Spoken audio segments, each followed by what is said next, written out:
என்று நாம் பார்க்கப் போகும் மேற்கோள் பண்டைய கிரேக்க தத்துவஞானி எபிக்யூரஸ் அவர்களிடமிருந்து. 1000 ஆண்டுகளுக்கு முன்னாடி வாழ்ந்த ஒருவர் சொன்ன வார்த்தைகள் இன்றைக்கு கூட நம்ம வாழ்க்கைக்கு அப்படியே பொருந்துது என்றா அதுதான் உண்மையான ஞானம். அவர் சொன்ன அந்த ஆழமான உண்மை என்ன தெரியுமா?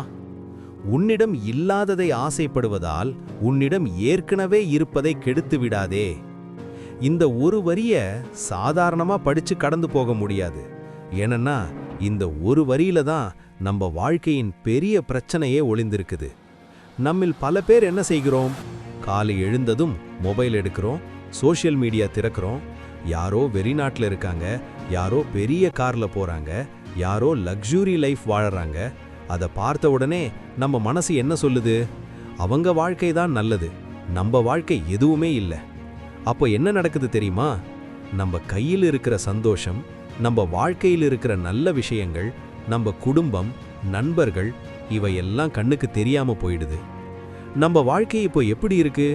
சாப்பாடு இருக்கு, உறங்க இடம் இருக்கு, பேச மனிதர்கள் இருக்கு, உயிரோட இருக்கும்.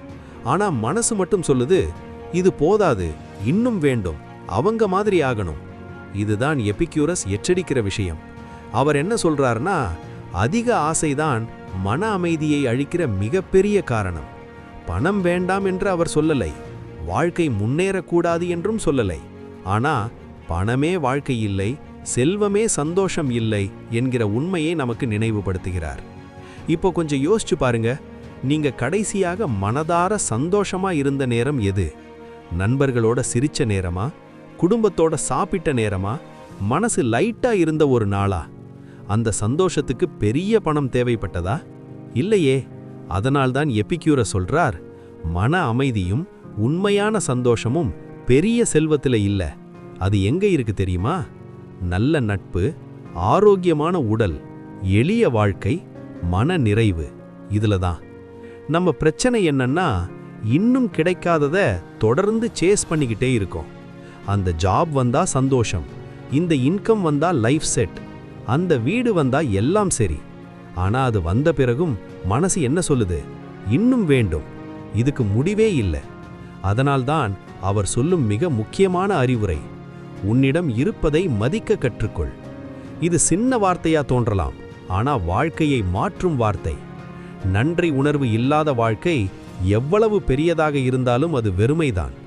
நாளைக்கு 10 லட்சம் வந்தாலும் இன்று இருக்கிற 10 ரூபாயை மதிக்க தெரியலைன்னா மனசு எப்போதும் ஏதோ குறை சொல்லிக்கிட்டே தான் இருக்கும். இந்த உலகம் எவ்வளவு மாறினாலும், டெக்னாலஜி மாறலாம், லைஃப் ஸ்டைல் மாறலாம், பணத்தின் மதிப்பு மாறலாம், ஆனா மனித மனசின் ஆசை, ஒப்பிடும் பழக்கம், திருப்தி இல்லாத தன்மை, இது மட்டும் மாறவே மாறாது. அதனால்தான் 1000 வருடம் பழைய இந்த வார்த்தைகள்